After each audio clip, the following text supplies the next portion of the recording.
한국인의 정통 주간신문 일요서울 1341호가 발행됐습니다. 일요서울 TV 시청자 여러분의 많은 관심과 성원 부탁드립니다. 안녕하십니까. 주간 박종진입니다. 오늘 또 급하게 아주 귀한 분을 모셨습니다. 문재인 정부가 임기 중반을 넘어서면서 지금 구태를 답습하고 있는 모습, 내로남불의 모습을 그대로 보여주고 있습니다. 어떻게 이럴 수가 있을까라는 생각이 듭니다. 과거 박근혜 정부 때 수능했던 사람들을 적폐검사로 몰았죠. 그래서 그분들 다 잘려나가게 해놓고 이제는 수능하지 않는다면서 검찰을 항명이라는 단어를 써가면서 하나의 이제 도구마로 몰고 있습니다, 지금. 굉장히 위험한데요. 저는 추미애 법무부 장관이 왜 이렇게까지 무리를 하나라는 의구심을 갖지 않을 수가 없습니다. 이번 인사로 역대 제가 기자생활 25년 하면서 정권 실세를 수사하던 이 검사들 대부분이 이렇게 타 부서가 아니라 이거는 완전히요.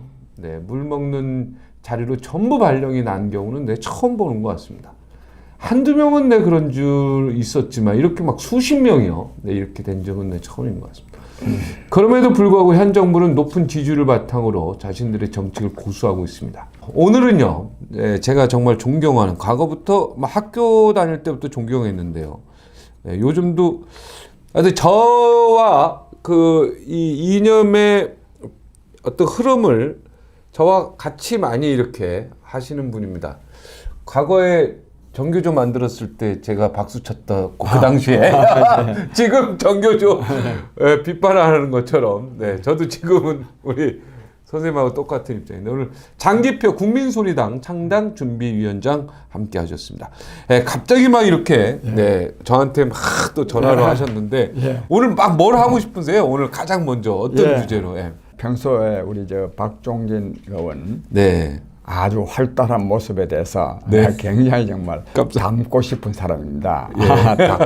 난 별로 그렇지 못하거든. 그래서 오늘 그렇지 않아도 보고 싶기도 하고. 그것도 이 나라 사정이 지금 심각합니다. 본래 경제, 안보 등등 근본적으로 문제지만 최근에 문재인 정권이 검찰 인사가 아니죠. 인사 사람을 망사예요, 이거죠. 이는 망사고. 이는 횡포고 국민을 무시하는 일입니다. 이거를 보면서 이 정권이 진짜 막다른 막장 드라마 막가파까지 갔습니다. 그래서 이러려면 나라의 주인인 국민이 나서서 이 문재인 정권을 끝장내야 됩니다. 근데 그동안에는 이 광화문에서 이 토요일 날 집회를 해왔는데 이것만 가지고는 부족할 것 같아서 저희가 매주 수요일 날 매주 수요일 날? 매주 수요일 날 오후 3시에. 매주 수요일 오후 3시. 3시에 이 광화문 가장 복판이 말하자면 동아면세점 앞에. 맞습니다. 동아면세점 앞에서 이 막가파 문재인 정권 퇴진 촉구 국민 권기대회를 개최하게 됐습니다. 그래서 1월 15일 첫 집회를 1월 15일 오후 3시. 그 1월 15일 수요일입니다. 토요일이 아니고 수요일 오후 3시에 광화문 동아면세점 앞에서 이 막가파 문재인 정권 퇴진 촉구 국민 권기대회를 개최하는데 우리 여기 일요서울 TV에서도 좀 시청자분들께서 많이 좀 참석해 주십사 하고 우리 박 의원한테 오늘 부탁을 드려서 오늘 여기 출연하게 됐습니다. 막가파 문재인 정권 물러나라. 물러나라. 이제는 본격적으로 시작하는데 1월 15일 매주 수요일 날 하는데요. 첫 번째 이제 이 모임이 1월 15일이다. 그리고 광화문 사거리 가시면 됩니다. 그 동아면세점은 그냥 사거리 한복판에 있는 거니까. 그런데 이날은요. 그 나오는 분들이 연사들이 또 상당히 화려합니다. 잘 아시는 바와 같이 인기 국회의원인 이현주 의원도 나오고. 이현주 의원은 오늘 만났는데 가신다고 하더라고요. 그래요. 또 그리고 신원식 장군도 나오십니다. 그분 진짜. 그분 대단한 분이지. 그리고 또 누구 나옵니까? 이현주 의원 그다음에 나오시고. 한변이라고 있습니다. 한반도 네. 인권과 평화를 위한 변호사 모임에 김태훈 변호사도 나옵니다. 아, 이분도 유명하신 분이죠. 그다음에 네. 또 아주 유명하죠. 네. 참 이분도 사람이 좋습니다. 사람 좋습니다. 네. 근데 사람이 좋아야 됩니다. 기본적으로. 인간성이 훌륭해야죠. 그럼요. 네. 나는 이런 분들이 참 부러워요. 네. 그다음 또 김대호. 그 잘 알죠. 그럼. 이분도 굉장한 사람이죠. 예, 그냥 정책적으로 사회 아주 문제 뛰어난 연구소. 사람. 예. 예, 사회 디자인 연구소 예. 나오고. 그다음에 또 우리가 지방에 있는 분들도 좀 연사로 모시려 그럽니다. 예. 이번에 광주에 있는 분도 모시려 그랬는데 네. 그날 탈원전 정책 그 네. 비판하는 모임이 있어서 못 오는데 다음 주에 모실 텐데 네. 부산에서요. 네. 김홍석 그 사회학 박사 네. 이 아주 뛰어난 분입니다. 그분도 연사로 모시고 네. 또 저도 좀 연사로 참. 아, 당연히. 광주에서도 많이 좀 오셔야 되는데. 예, 예. 그래야지 이게 그럼. 범 국민 운동으로 가는 거지. 예, 이 광주 전주 사람들을 앞으로 좀 많이 모시려고. 더 많이 모셔야 돼요. 예, 더 많이 모실 겁니다. 예. 지금 보수 대통합 통추위가 지금 혁신 통합 추진위원회라고 예. 예, 보수 대통합이 만들어졌는데 거기에 지금 들어가 계시죠? 아, 우리 그 국민소리당도 들어가 있습니다. 들어가 있죠. 예. 지금 어떻게 잘 될 것 같아요? 어떻습니까? 근데 잘 되어야죠. 그 어려운 점이 있지만 저는 잘 되리라고 믿고 또 잘 되게 해야 됩니다. 네. 어떻게 보고받고 있습니까? 좀 잘 되는 쪽으로 보고받고 있습니까? 아니면- 뭐 이제 지금 이제 논의가 초기 단계고 네. 저는 그래서 이 통합을 하기 위해서도 말하자면 혁신이라 그럴까 이 새로운 모습을 보여줘야 통합도 되고 또 통합된 그 정당이나 또는 연합체의 즉 야권의 이미지도 저는 막 아주 업그레이드 개선될 수 있다고 생각합니다. 그런 점에서 통합을 위해서도 혁신해야 되고 네. 또 혁신 자체를 위해서도 혁신해야 되고 그래서 혁신하는 그런 통합이 저는 이루어져야 된다고 보고 또 그래야 저는 통합도 될 수 있다 이렇게 생각합니다. 네. 통합과 혁신 뭐가 먼저 문제냐 이거 가지고 지금 사실은 계속해서 문제 근데 사실은 네, 딜레이 되고 있지 않습니까? 그건 너무 저는 우열로 따지면은 또 이것도 또 된다. 충돌이 되니까 동시에 같이 원칙적으로는 혁신이 문제지요. 네. 문제지만 그렇죠. 그러나 사람은 다 생각이 다른데 너무 또 뭘 먼저 내세워 가지고 네. 그 유승민 대표가 지금 이 주장하는 거 아닙니까? 혁신이 먼저다 이렇게. 저는 뭐 혁신이 먼저다고 논리적으로는 그렇게 주장할 수 있는데 네, 논리적으로는 맞죠. 또 사실 유승민 세력도요. 그 박근혜 정권이 탄핵당했지 않습니까? 박근혜 네네. 대통령 이에 대해서는 당시 새누리당 의원들 다 책임이 있습니다. 네. 의원만이 아니라 그 고위 당직자들, 그 네. 정권에 네. 참여했던 사람들. 그러니까 그때는 지금은 이것이 자유한국당과 새로운 보수당으로 분당되어 있지만 분당이라든가 네. 뭐 이렇게 좀 나눠져 있죠. 곡절이 있었죠. 네. 그러나 그때 당시로 본다면 뭐 어디 탄핵 찬성했다고 뭐 책임이 있고 반대했다고 책임이 없는 게 아닙니다. 그렇죠. 또 그때 또 친박이라고 책임이 있고 뭐 비박이라고 책임이 없는 게 아니라는 인식을 저는 먼저 해야 된다고 생각합니다. 너희들 다 똑같다. 다 반성해야 저는 된다. 똑같다라는 것이 나쁘다는 뜻만이 아니라 네. 그런 책임의식을 느껴야 이게 되지 우리는 책임 없다. 너가만 책임이 있다. 누가 받아들이겠습니까? 그래서 저는 그 새로운 보수당도 지난번 탄핵 사태에 대해서 탄핵이라는 게 뭡니까? 국민으로부터 버림받은 겁니다. 네. 그에 대해서 상당한 책임을 느껴야 됩니다. 그래서 우리도 혁신하겠으니까 같이 혁신하자. 이래야 저는 맞다고 생각합니다. 지금 통합은 잘 될 것 같습니까? 어떻습니까? 솔직히 말하면 상당히 어렵죠. 솔직히 말하면 어렵다. 어려운 점이 있습니다. 네, 어떤 지금 가장 큰 벽은 어떤 벽입니까? 그 두 당의 문제죠. 한국당과 자유한국당과 새로운 보수당의 문제죠. 두 당의 문제. 뭐 저도 조금 전에 듣는데 잘은 모르지만 네. 뭐 굉장히 뭐 고집이 세다는 말도 있고. 예.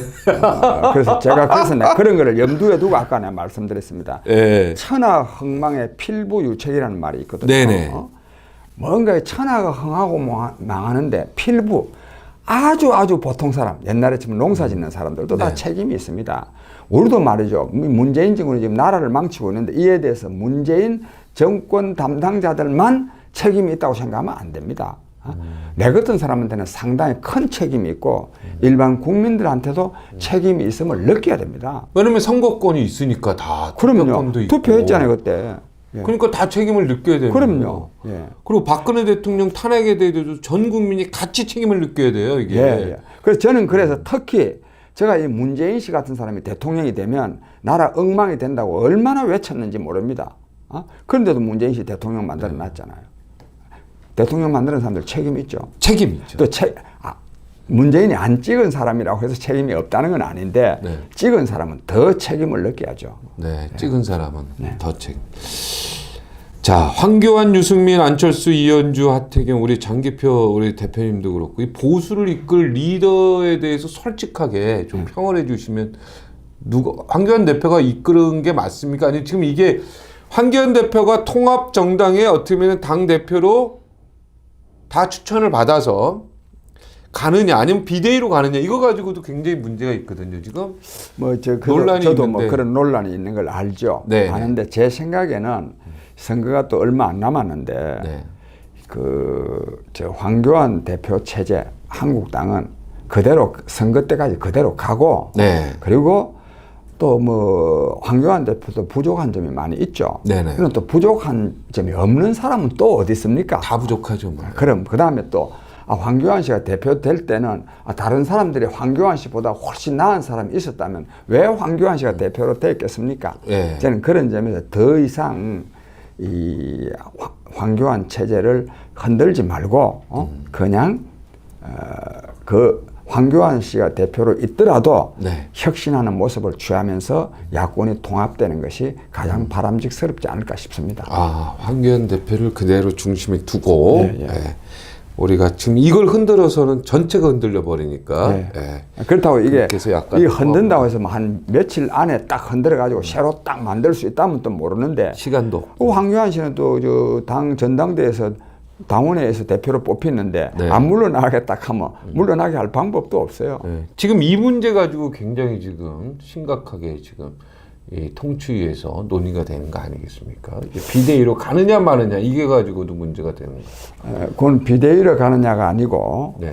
통추위는 이제 말 그대로 한다면 모든 세력이 다 기득권을 내려놓고 새로운 정당을 만들자 이렇게 하고 있습니다. 네. 그 새로운 정당을 만들면 한국당 대표도 전부 다 그렇죠. 제로 베이스에서 출발하는 거죠. 그리고 시간이 없으니까 전당대회를 할 수가 없고. 그러면 새로운 정당을 만든다면 전당대회를 하는 게 나쁘지 않습니다. 왜냐하면 그것 자체가 말하자면 그 이벤트가 되니까. 컨벤션 효과가 되니까. 그렇게 한다면 모르지만 그게 아니고 자유한국당을 그대로 두고 통합을 한다면 이거는 저는 황교안 체제가 그대로 가야 된다고 봅니다. 네, 선생님 말씀도 제가 맞는 것 같다는 생각이 드는데. 자, 이번에 정치혁명 책을 출간하셨어요. 그죠? 근데 이제 국가의 목표라는 것은 물질의 증대에만 있는 것이 아니다. 국민 모두가 어떻게 보면 행복이라는 단어, 자아실은 이런 거 할 수 있는 사회로 변환해야 된다. 이렇게. 굉장히 사실은 이상적인 얘기입니다. 그죠? 근데 이상적인데요. 굉장히 현실적입니다. 그렇습니까? 아주. 이거를 좀 무슨 설명해 주십시오. 말씀이냐면 요즘 이 과학기술이 엄청나게 발달했지 않습니까? 네네. 그래서 옛날에 100명이 일하던 것을 지금은 10명 또는 1명이 일해도 그때보다 더 많은 걸 생산해낼 수 있습니다. 굉장히 생산력이 발달했잖아요. 그 옛날에는 100명이 농사를 지으면은 200명이 먹고 살 수 있었어요. 지금은 100명이 농사를 지으면요 1000명이 먹고 살 수 있어요. 그렇습니다. 안 그렇습니까? 자동차를 만약에 100대를 만드는데 옛날에는 100명이 필요했다면 지금은 10명만 해도 100대를 만듭니다. 그 생산력이 굉장히 발달했죠. 그래서 물질적으로는 기본적으로 아주 풍요롭게 됐습니다. 그런데 돈 많다고 행복한 게 아니거든. 이제는 그러니까 물질적인 더 많은 소유, 더 많은 소비가 행복을 보장한다는 생각을 버리고 자기가 하는 일에서 보람과 기쁨을 누리는 것이 가장 행복하다고 하는 것을 즉 새로운 가치관을 정립해야 된다. 이것은 인간이 가장 행복하기 위한 수단이기도 하지만 이런 가치관을 정립해서 개인도 삶을 영위하고 국가도 이것이 실현될 수 있도록 국가를 경영해야 그래야 모든 사람이 잘 살 수가 있어요.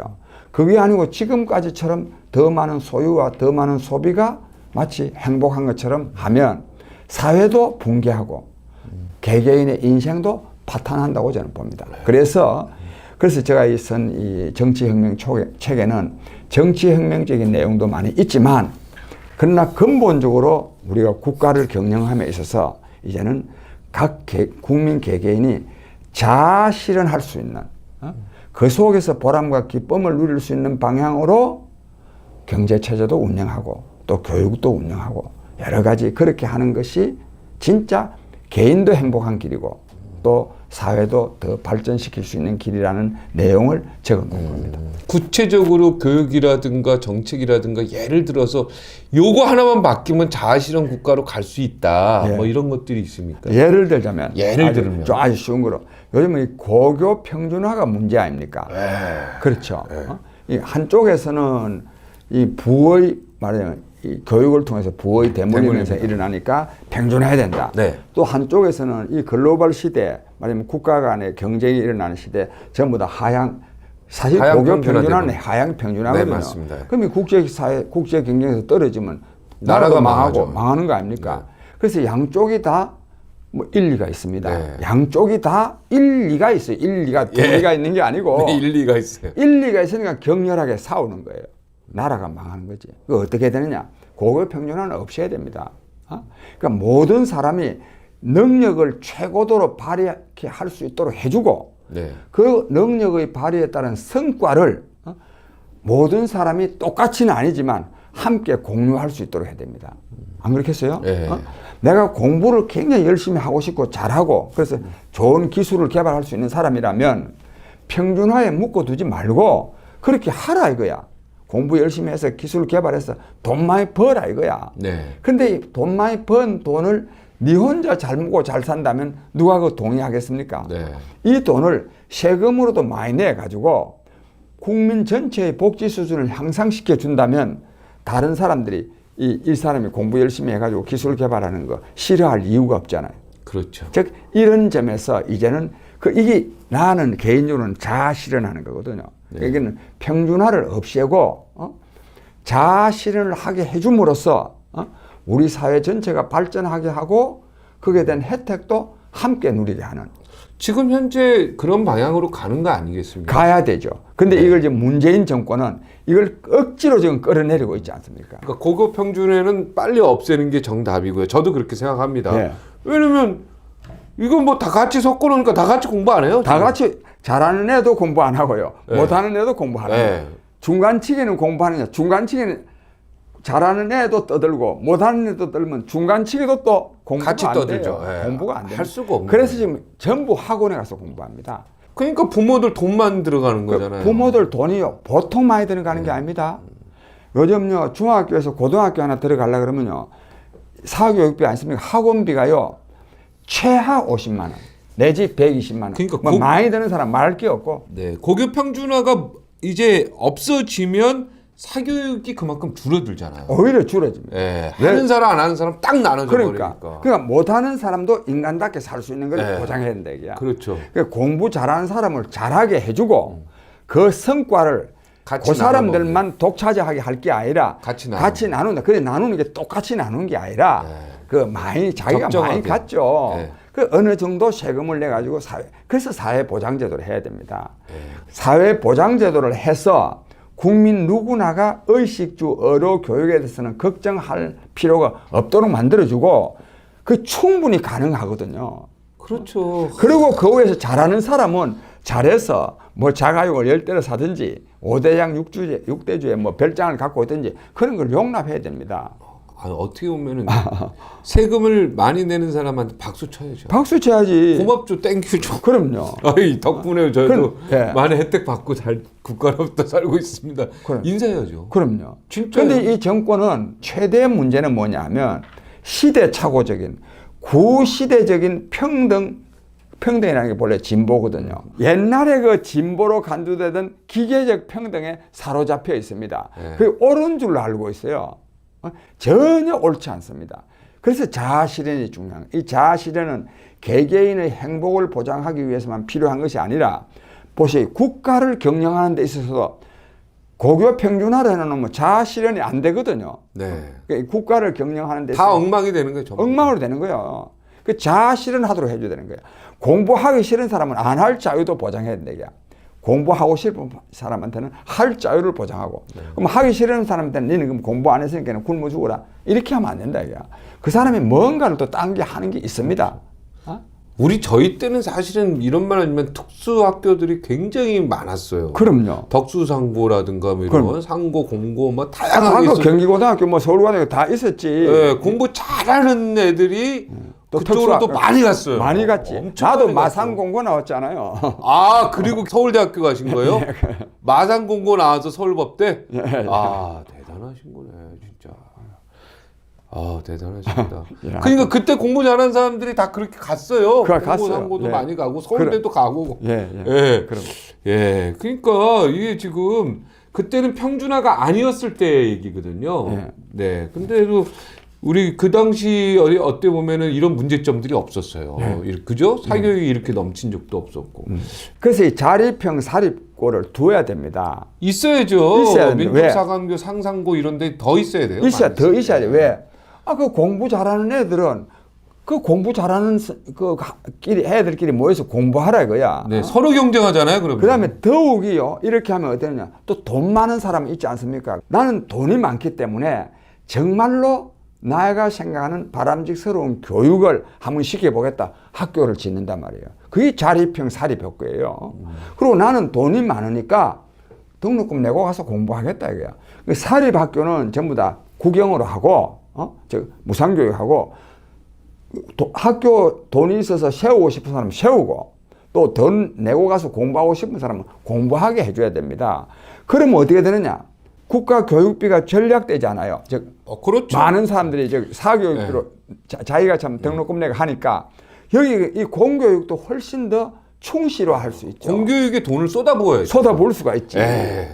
그러다 보면 사교육이 없어지고. 그래, 사교육. 그렇게 되면 전체적으로 사회도 발전되고 또 공부 못하는 사람들의 삶의 수준도 향상된다. 높아지죠. 그리고 엔지니어가 그만큼 많아지잖아요. 지금 엔지니어가 너무 줄어드니까. 그러니까. 답답하잖아요. 전부 해외에서 사람들 다 데려다가 하니까. 한 가지를 보면 10가지를 안다고. 내가 이런 정교한 정책을 갖고 있기 때문에 나 같은 사람이 국정 운영을 해야 안 되겠어요? 당연히 해야죠. 그럼 뭐 어떻게 국정 운영에 참여하실 건데요? 그래서 이번에 이제 정당을 만들어서 정당을 만들어서 저는 내고. 정당을 만들긴 하지만 현 국면에서 우리의 최대의 과제는 문재인 정권을 끝장내는 겁니다. 그러니까 저는 그래서 이분이 4.15 총선에서도 문재인 정권에게 도움을 주는 그런 정당은 저는 하고 싶지 않습니다. 그거는 정말 이거는 끝장을 내야 된다. 솔로몬의 재판이라는 게 있지 않습니까? 진짜 엄마가 양보하는 그런 마음으로 저는 그래. 이 통합 문제도 자꾸만 논리적으로 네가 옳으냐 따져봐야 솔직히 말해서 비슷한 사람들끼리 그럴 게 아니라 뭘 딱 요구해가지고 도저히 안 받아들이겠다 그러면 내가 양보할 줄 알아야 됩니다. 안 그렇습니까? 지금 통합이 우선 돼야 돼요. 통합도 돼야 돼. 그래야 국민한테 그나마 희망을 좀 줄 수 있거든. 지금 갑자기 그래서 우리 선생님이 솔로몬의 지혜 하니까 그죠? 진짜 엄마가 그럼요. 이 아기를 내가 반으로 쪼개겠다고 솔로몬이 하니까 그러니까 제가 양보하겠다. 그래 네가 엄마다 이렇게 된 거야. 그래. 그게 진짜 엄마가 양보해야 되는 거야. 진짜. 이런 정신이 필요하다. 그 옛날에 우리 양김씨 문제 있잖아요. 양김씨가 말로는 맨날 우리는 후보 단일화합니다 그러거든요. 후보 단일화를 반드시 할 생각이 있다면 마지막에는 자기가 양보할 자세도 되어 있을 때 단일화를 말해야 됩니다. DJ가 이거 엄청 후회했잖아요. 87년도에 양보 못한 거. 그러니까 자기가 죽을 때 그 자서전에 딱 나오잖아요. 내 인생이 후회되는 게 그때 양보했어야 돼. 자기가 막 다른 곳에서 양보할 자세가 있을 때 단일화해야 된다. 통합도 마찬가지입니다. 통합을 끝까지 주장하다가 안 되면 자기가 양보해야 되는 거야. 이 솔로몬의 지혜에서 우리 통추익 관계자들 각 당의 대표들 솔로몬의 지혜를 이거 다시 한번 되새김질 하시길 꼭 바라겠습니다. 그럼요. 여기에 지혜가 있다. 너희들이 진짜 문재인 정권이 물러나기를 진정으로 원하느냐? 그러면 솔로몬의 지혜를 배워라. 자기가 양보해야 되는 거야. 무조건 양보해라. 또 뭐 여러 가지 이거 좀 그 법무부 장관의 그 검찰 인사도 인사인데요. 지금 울산시장 선거 개입 이 문제도 지금 모든 게 지금 다 중단되는 거 아니냐 이렇게 우려하는 국민들이 많습니다. 이 부분도 심각한 거죠 지금. 이제 그 문제 때문에 그 네. 울산 그 부정선거 때문에 그걸 이제 이 수사를 하려 그러니까 청와대 관계자들까지 수사를 하려 그러니까 지금 다 못 들어오게 하고 그랬죠. 압수수색도 못하게 했지만 검사들을 지금 날려버린 겁니다. 야, 날리는데 이게 지금 사실 심각한 문제잖아요. 보통 심각한 게 이거는요. 법도 위반한 것이지만 법 이전에요. 상식이 이 정권한테는 뭐 상식 뭐 운운하는 거는 좀 난센스입니다. 안 그래? 너무 상식을 뛰어넘으니까. 네. 내가 그래서 이 정권한테는 이제는 말은 필요가 없고 오직 행동만이 필요합니다. 그래서 아까도 매주 수요일 날 오후 3시에 오후 3시. 이 동안면세점 앞에서 국민 권리기대를 하려고 한 이유도 여기에 있는데요. 네. 그러나 아까 그 검찰 문제를 좀 말씀드리면 네. 이 지금 대통령을 지금 수사하게 돼 있거든요. 왜? 울산 부정선거에 대통령이 개입돼 있거든. 네. 또 법무부 장관, 당시 민주당 대표였던 추미애 지금 장관도 개입돼 있거든.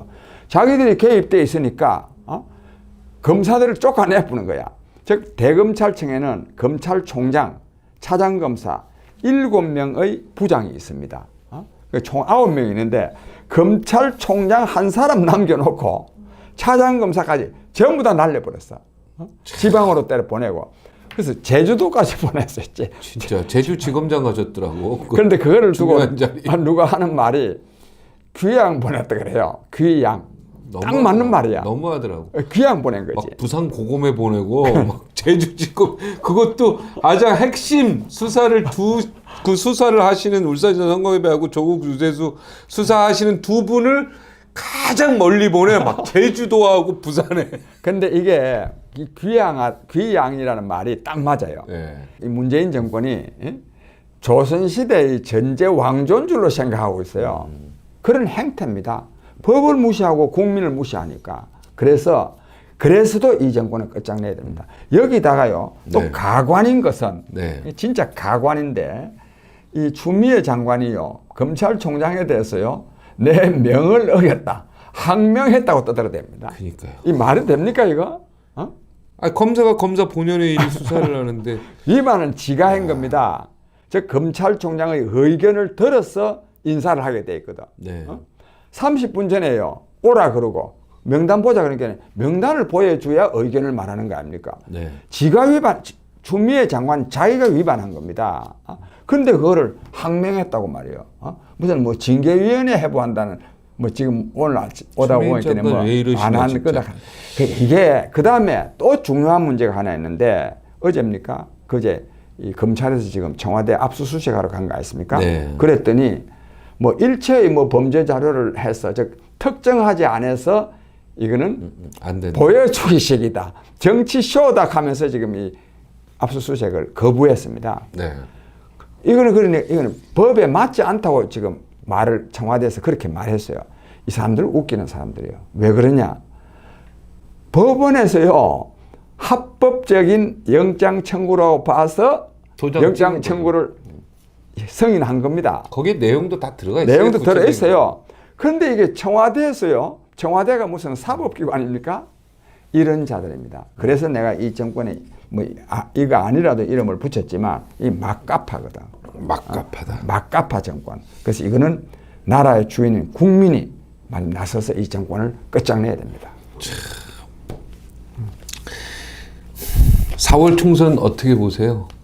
지금 4월 이제 70일도 안 남았어요.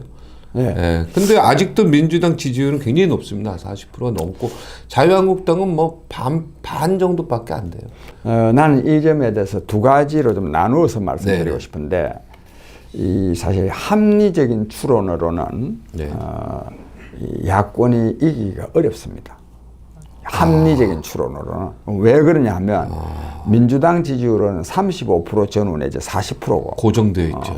또 자유한국당 제1야당인 한국당 지지율은 25% 전후거든요. 네, 맞습니다. 또 뭐 새로운 보수당 지지율 뭐 3%인지 5% 보태봐야 30%도 안 됩니다. 네. 그러니까 이런 점에서 또 근데 이렇게 된 데는 말하자면 자유한국당이 탄핵당한 정권 아닙니까? 네. 정당 아닙니까? 그렇다면 진짜 반성하고 참여하고 혁신했어야 됩니다. 그런데 무슨 뭐 친박 비박 따지고 그동안에 그랬지 않습니까? 이런 점에서 또 국민들이 진짜 이 제일 야당인 한국당과 또 다른 야당들에 대해서 지지할 마음이 없다 하는 이런 점만 본다면 여당 민주당의 승리가 좀 예견되죠. 네, 지금 현재는 그렇게 그렇습니다. 보입니다. 그러나 나는 그렇게만 보지는 않습니다. 왜냐하면 이게요, 이 국민을 이기는 정권이 없습니다. 국민이 이런 이 막가파 정권을 절대로 그대로 용인하지 않습니다. 저는 그런 점에서 그렇고, 그 다음에 이 여론조사에 너무 우리가 매몰되어 있으면 안 됩니다. 전에 몇 년 전에 이명박 정부 때 한명숙 씨가 서울시장 나갔을 때 오세훈 시장하고 붙었을 때 새벽에 역전됐죠. 그럼요. 네. 그런데 그때 선거 때는요. 선거 때는 어쨌느냐 하면 한명숙 씨가 한 15% 내지 20%가 뒤져 있었습니다. 선거 야당 전에. 때, 선거 전에는 네. 계속 그래서. 네. 그런데 그때 살기가 어려웠거든. 그러니까 한명숙 씨가 1% 미만으로 졌습니다. 네. 0. 몇 프로로 졌거든요. 12시에는 이겼었어요. 그러니까 네. 그런 때도 있어요. 4시인가 엎어졌어요. 그러니까 그래서 이번에도 절대로 국민이 문재인 정권을 용납하지 않습니다. 그래서 이 선거 결과는 지켜봐야 된다. 끝까지. 예. 뭐 야당이 이기도록 해야죠. 네. 보수 대통합이 안 되면은 또 쉽지 않지 않습니까? 예, 그러면은 무조건 진다고 봐야죠. 근데 뭐 그 점에 대해서 네. 전 너무 뭐 비관적인 전망을 하고 싶지 않은데 네. 하여튼 되도록 해야 되고 또 설사 좀 부분적으로 안 되는 면이 있다 하더라도 또 그걸 극복해서 즉 새로운 모습을 보임으로써 국민들의 지지를 받아낼 수 있도록 해야 됩니다. 네. 저는 그런 노력을 굉장히 하려고 합니다. 이 젊은 사람과 관련해서 내가 말씀드렸는데 이 청년 학생 여러분, 또 이 젊은 이 여러분, 지금요 이 문재인 정권이 지금요 얼핏 생각하면 뭐 국민이 뽑은 대통령이고 하지만 이 나라가 지금요 엄청난 위기에 직면해 있습니다. 이게 지금 뭐 검찰 검찰 개혁이라는 이름으로 검찰을 이렇게나 말하면 협박하고 또 쫓아내는 이것만이 문제가 아닙니다. 근본적으로 경제는 파탄나고 안보는 포기된 상태고 교육은 붕괴하고 그리고 외교는 만약에 엉망됐죠. 고립됐죠. 지금. 이것뿐입니까? 여기다가요 국민을 지금 분열시키고 대립시키고 있습니다. 이래가 나라 안 망하겠습니까? 진짜 국가적 위기입니다. 이 국가적 위기를 타개하려고 그러면 어찌해야 되느냐? 젊은이들이 나서야 됩니다. 우리 역사에서 그것이 다 확인된 바 아닙니까? 4.19라든지 또는 6월 항쟁이라든지 다 말하자면 젊은 청년 학생들이 말하자면 물리적으로 이걸 주도하다시피 했습니다. 저는 그런 점에서 학생 여러분, 오늘 이 사태는 무슨 뭐 외국이 침략한 것도 아니고 뭐 전쟁이 난 것은 아니지만 이거는 진짜 국가적인 위기입니다. 더더욱 민주주의의 위기입니다. 이 민주주의가 파괴되는 데는요, 보통은 군사 독재입니다. 군사 쿠데타를 통해서 군사 독재가 민주주의를 파괴하지만 다른 하나는요, 전체주의라는 게 있습니다. 전체주의. 위험하죠. 히틀러. 이거 더 위험하지. 네. 국민의 이름으로 독재라는 거예요. 네. 국민을 내셔. 히틀러도요, 국민의 지지를 받아서 총통이 된 겁니다. 그럼요. 90% 지지받았어요. 그럼요. 그래서 지금 이 문재인 정권이 좌파 세력을 동원해가지고 서초동으로 무슨 여의도로 동원하는 거, 이거는 전체주의적인 말하자면 성질을 띠고 있습니다. 이것이야말로 민주주의를 파괴하는 행위입니다. 이 국가적 위기 아닙니까? 아까 말한 대로 경제는 파탄하고 안보는 포기되고 뭐 외교는 고립되고 교육은 붕괴되고 한 상황 속에서 이 문재인 정권이 지금 좌파 지지 세력들을 동원해가지고 전체주의 독재로 나아가고 있습니다.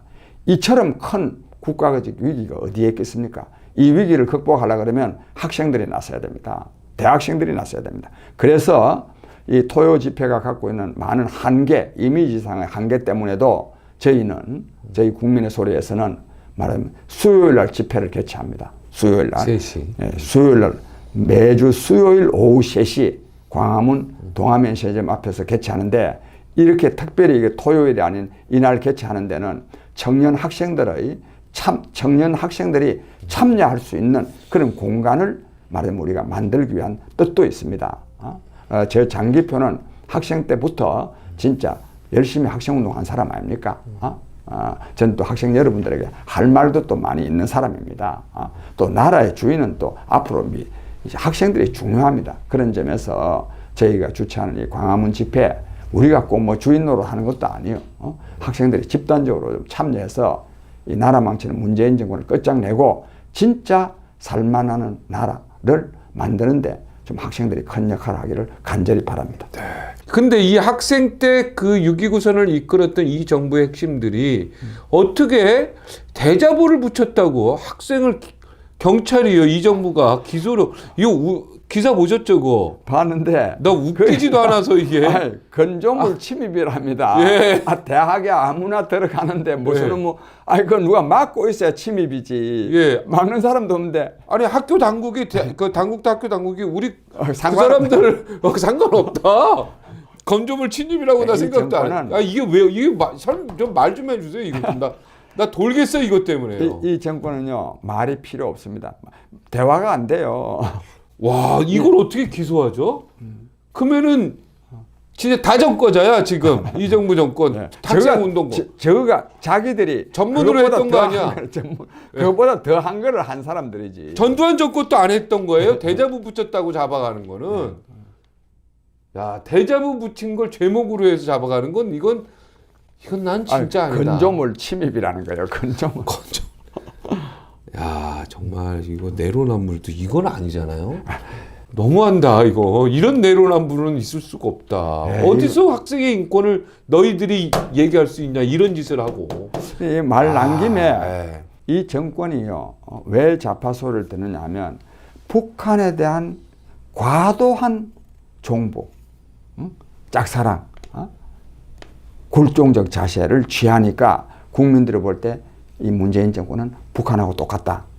북한이 말하면 좌파로 통칭, 그러니까 이렇게 부르는데 이 정권이 이것 때문에요.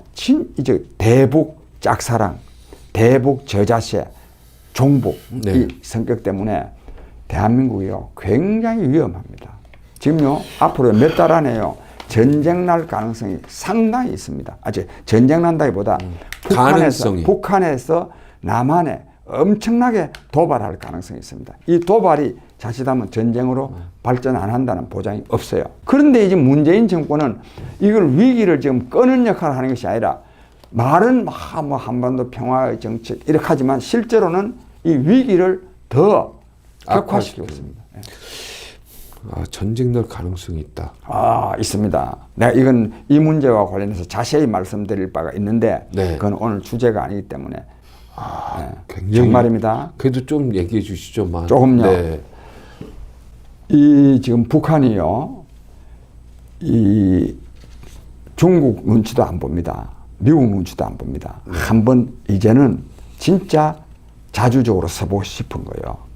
그래서 지금 그러나 미국이 겁나는 건 아닙니까? 겁이 나니까 싹 이렇게 지금 저울질은 하지만 그러나 기본적으로 북한에 하면 팍 한번 자기를 고추 세웁니다. 존재를 보여줄 때가 보여줍니다. 그런데 그거를 ICBM을 미국에다가 쏘아가지고 보여주는 거는 너무 무리한 거 아닙니까? 남한에다가 타격을 갑니다. 내가 이거는 지난 한 11월 달부터 우리 TV에서 말했는데 우리 유튜브에서 백령도 같은 데를요. 내가 뭐 백령도 주민들을 괜히 불안하게 만들었는데 한 군데를요. 그냥 어쩌다가 뭐 포탄 한 발이 아니라 상당한 인명살상이 이루어질 수 있는 연속적인 몇 발을 쏠 가능성이 있어요. 국제사회가 놀래도록. 이미 백령도도 한번 그렇게 했지 않습니까? 전에도 했는데 있는데다가 이번에는 차원이 다릅니다. 그럼 왜 이래 하느냐? 크게 나누면 두 가지 목표가 있습니다. 하나는 뭐냐 하면 이래 한다고 해서 미국 너가 여기 개입 못한다 이거야. 중국 너도 개입 못한다 이거야. 그걸 한번 보여주려는 거야. 다른 하나는 뭐냐?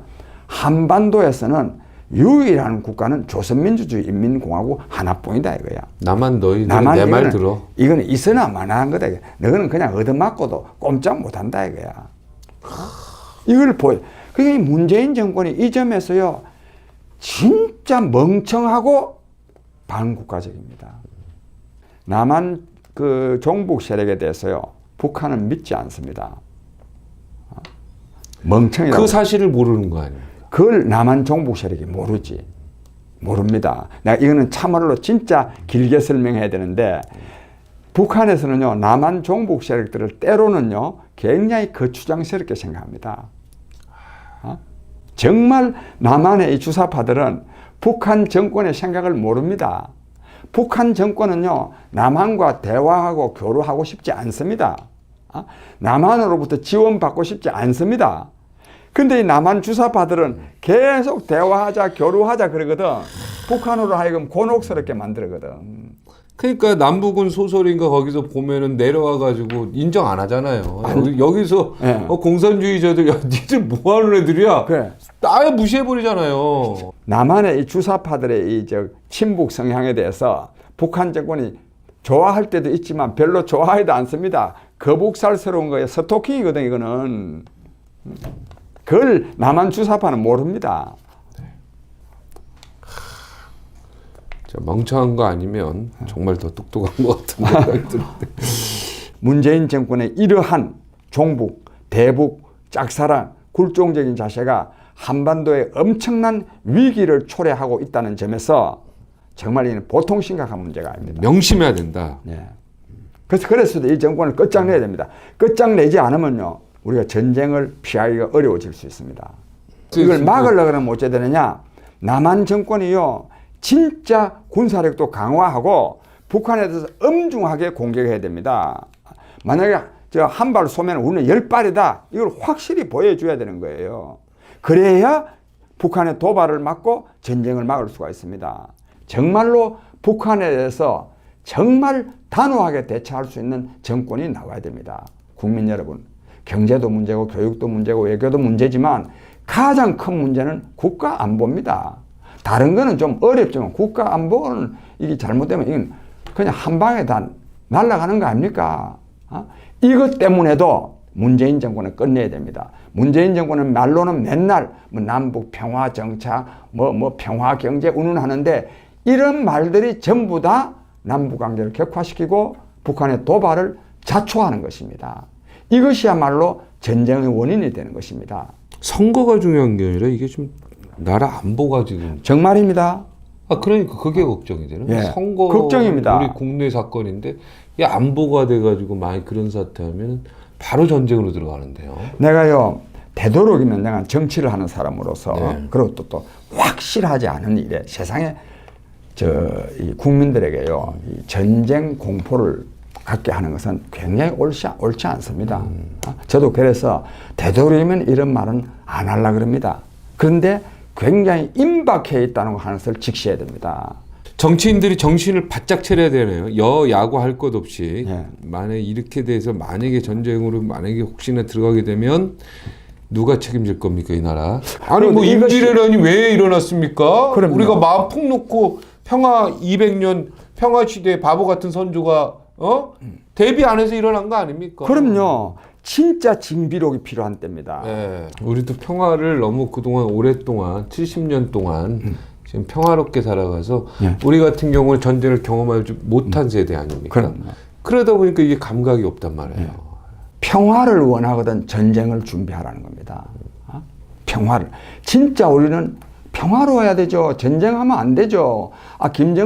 김정은을 제거하기 위해서라도 전쟁은 하면 안 됩니다. 그러나 진짜 평화를 원하면 전쟁을 준비해야 됩니다. 그래야 평화가 유지될 수 있습니다. 오늘은 여기까지. 네, 그렇습니다. 더 이상 중요한 문제는 없어요. 예.